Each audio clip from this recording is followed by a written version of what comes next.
So guys, I'm going to read you The Land of Roar. I am going to be reading alternate chapters with Miss Worsey, so I'm going to start with chapter 1. If you've got the book, you could perhaps read along with us. Try not to go ahead of us though, because we'll be doing quizzes and bits and pieces like that. So yeah, listen in, but don't go ahead. Follow in the text if you've got it, okay? Right, so The Land of Roar, written by Jenny McLaughlin. It's a beautiful book.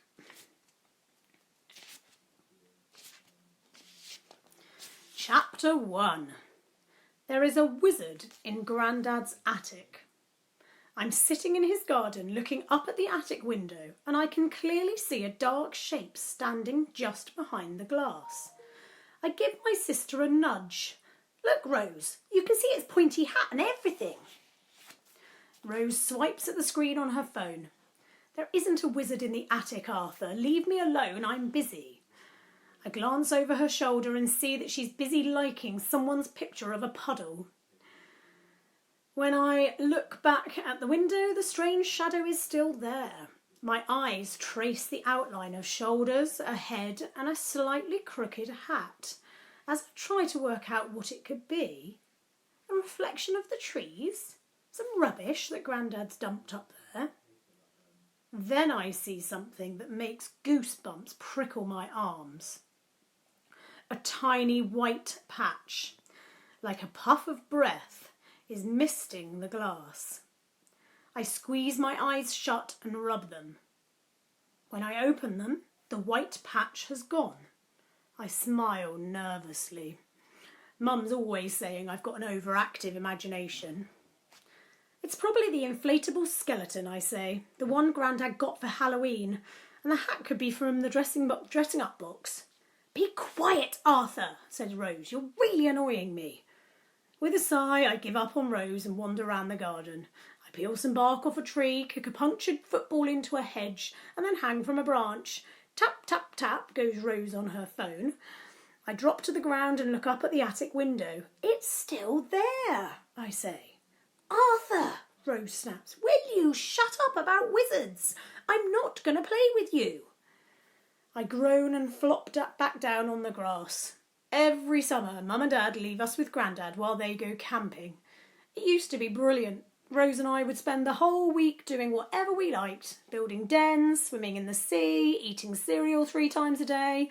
But since Rose got her phone, she's become totally boring. Pom-pom-pom. Grandad drifts out of his shed, his grey hair and beard standing out against his dark skin. He grins at me and then starts hacking at a bush with a pair of rusty secateurs. Grandad, have you put a dummy or something up in the attic? He laughs. Not me, mate. I turn back to Rose. She can't stare at her phone all day. How about we check out the attic and then go and catch crabs off the end of the pier? No. Play ping pong? No. Go to the arcade and pretend to be pirates and see if we can find money that's fallen off the slot machines? She shakes her head in alarm. No way. But you used to love doing that. You used to love doing that, Arthur. I went along with it. Suddenly, Rose jumps to her feet and stuffs her phone in her pocket. Mason Bailey, Grandad's next-door neighbour, has appeared on the trampoline in her garden. Mason Bailey is a horrible person, but Rose worships her because she's 13, 2 years older than us, and she has her own YouTube channel called Totally Mason. Rose scrambles onto the wheelie bin and leans over the wall. Hi, Mason! What have you done to your hair? Shrieks Mason. Then she joins Rose at the wall and they begin a whispered conversation, every now and then glancing in my direction. Arthur, says Rose, what was it that you saw in the attic? I hesitate. They're smiling, waiting for me to say something stupid. So I say, a shadow. Well, yeah, but what did the shadow look like? A wizard, I mutter, making them burst out laughing. I feel my cheeks burn and I point at the window. I'm not imagining it. Look. And they do look, but Rose shakes her head. There's nothing there, Arthur. There is, I protest. But then I realise she's right. The window is just a blank, empty square. You've got to stand on the right spot, I say, moving from side to side. Make sure the sun isn't reflecting on the glass. But no matter what I do, I can't make the shape come back. With a final giggle, Maisie says she's got to go. Come round later, Rose. You can try out my trampoline. Really? Cries Rose. Thanks. Maisie disappears inside her house and Rose jumps off the wheelie bin. Really? I say, imitating her gushy voice. Thanks. Quick as a flash, Rose throws her arms round my legs and sends me crashing to the ground. Rose is good at rugby, but I'm good at wriggling. I try to escape by twisting and turning like a snake, but Rose just tightens her vice-like grip. Let go of me, I shout. Not until you stop being annoying. I'll stop being annoying, I try and fail to kick her off, when you stop being boring, which will be never. Rose squeezes harder until my legs start to go numb. Drain, she says in a deep, slow voice.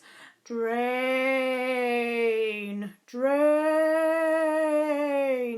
This is something we used to do to each other. Pretend we could drain each other of energy by holding on tight and not letting go. Rose hasn't done it for years, but it's still surprisingly effective.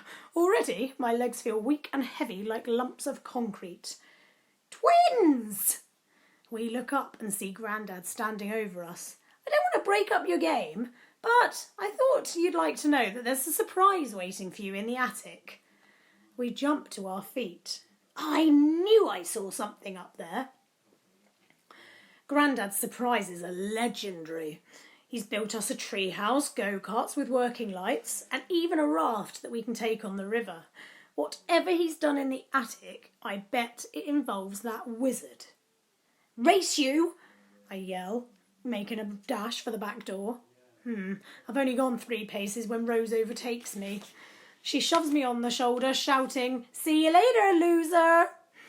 I tried to make my short legs work faster, but Rose is such a good runner, and she's drained me so well, there's no way I can catch up with her. So instead, I go with insulting her. And I shout the insult that I know annoys her the most. And I shout it all the way through the house and up the stairs. You look like me, you look like me.